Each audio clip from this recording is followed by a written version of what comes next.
Saat Bapak divonis tertular COVID-19 nih ya, apa yang pertama sekali ada dalam pikiran Bapak? Baik-baik saja. Jadi maksudnya saya sangat-sangat pede karena pada waktu itu ya. Jadi ini perhatikan perjalanan kepedean saya gitu. Nah ada pede, nanti tidak pede, nanti pede lagi. Nah itu tidak percaya diri. Nah itu kenapa pede? Karena based on statistik. Jadi sebelum terjadi kena itu saya mempelajari statistik. Oh, kalau below 50 terus kemudian itu 99,sekian% sehat. Apalagi kalau istilahnya tidak ada penyakit bawaan begitu ya. Saya kan tidak ada penyakit bawaan. Begitu kurang minum, saya mulai begitu saya menggigil saya ngebel lagi. Harus air hangat. Nah ini. Jadi kalau saya ditanya, pertanyaan saya begini, ini ilmiah. Tabayun boleh buka ayo data ilmiah. Kalau obat belum tentu, masih di dalam riset. PCO masih belum tentu. Minyak kayu putih katanya masih belum tentu semuanya.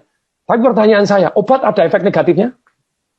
Ada macam-macam. Ada. Tapi kalau air putih ada efek negatifnya? Ada kalau terlalu banyak. Terlalu banyak. Nah sekarang gini, berapa saya tanya sama teman-teman, berapa ukuran air putih?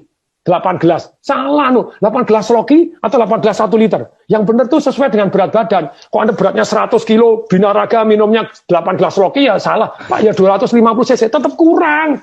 100 kilo, 8 gelas, 250 cc tetap kurang.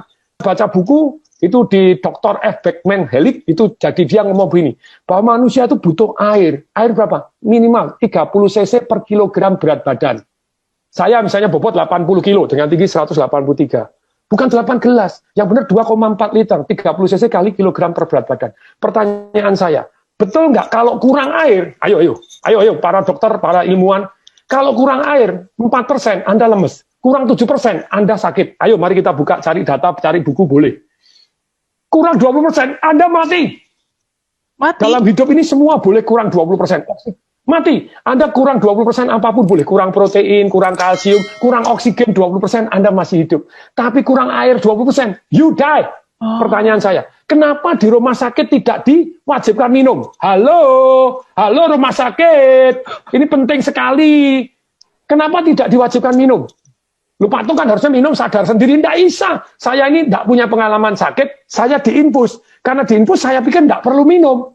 Jadi saya merasa kondisi saya drop luar biasa karena kurang air. Nah sekarang kan sudah ada penelitian bahwa ternyata kalau yang namanya orang kena COVID itu darahnya mengental, makanya dikasih heparin, dikasih aspirin. Kenapa dikasih heparin? Suruh minum, woi.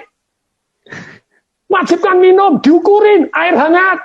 Halo, please deh tolong disampaikan ke semua rumah sakit, semua orang-orang dokter-dokter, please. Karena ini ilmiah. Anda bilang kalau PCO belum terbukti obat-obat, Actemra apakah pasti saya dikasih Actemra, satu suntikan 12,9 juta. Ternyata saya baca, betul itu menurunkan inflamasi. Tetapi kalau Anda kena pneumonia, kena TBC, kena itu mati loh. Banyak yang itu ada penelitian tuh, dikasih 5, ada yang ini mati loh, ada yang bahaya. Makanya saya suruh tanda tangan tuh, if something happen. Nah kalau itu belum terbukti menyehatkan, kalau air terbukti kalau kurang mematikan, kenapa tidak diwajibkan minum? Hoi. Sorry, saya sangat-sangat emosional karena saya ngerasain tidak bisa bernapas seperti apa.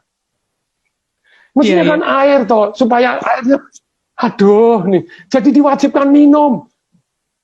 Jadi wajib, diukurin, wajib minum, ayo minum sedikit, 100 cc air hangat, 100 cc air hangat. Kalau Anda tidak percaya, perhatikan, kalau Anda lagi demam panas, Anda minum air hangat langsung, Anda beres keringetan, diukur, langsung suhunya turun kok. Iya. Coba, kalau ini sudah terbukti menyembuhkan, kenapa kok tidak diwajibkan? Wajibkan, boy. Saya sangat-sangat gemes ini. Semoga ini jadi viral, tidak apa-apa. Jadi amin. Diwajibkan. Jadi jangan obat doang, jangan infus doang. Kok memang kurang, harus wajib dijamin. Sekian minum sudah belum, diukurin, diiniin, kasih air hangat. Nah kan tubuhnya jadi darahnya jadi mengalir lebih lancar. Terbukti.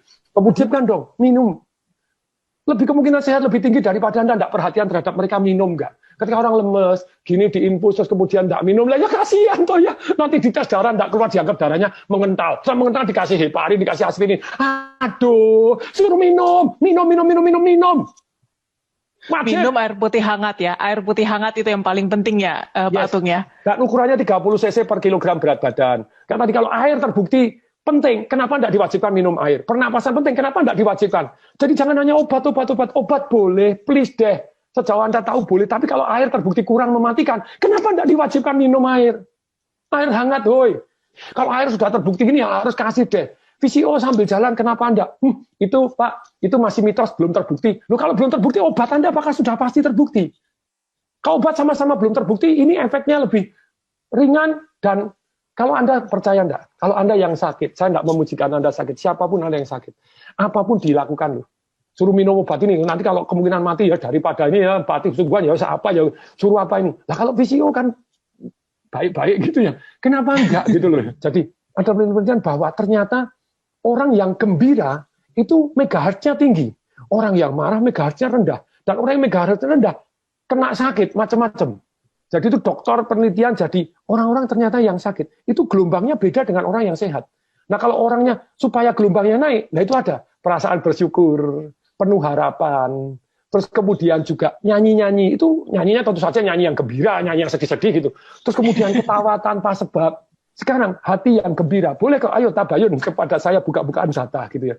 Kenapa nggak diwajibkan? Yo, kenapa nggak diwajibkan kalau ternyata secara ilmiah terbukti bahwa menaikkan imun sistem dan megahertznya tinggi, energinya tinggi, kenapa diwajibkan? Nyanyi bareng, ayo nyanyi walaupun pakai masker, nyanyi, nonton video lawak, itu diwajibkan. Kan itu cost nothing. Kalau diperkenankan Tuhannya. Misalnya saya diperkenankan kasih saya panjang umur dan sembuh dari penyakit ini. Tapi kalau saya harus diambil, izinkan ya, diambil dengan gembira. Harus protokol kesehatan. Ya, Iya. itu dari saya. Siap. Baik Pak Tung, terima kasih banget Pak sudah mau sharing sama Tagar TV.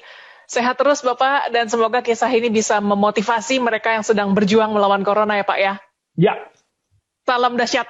Salam dahsyat.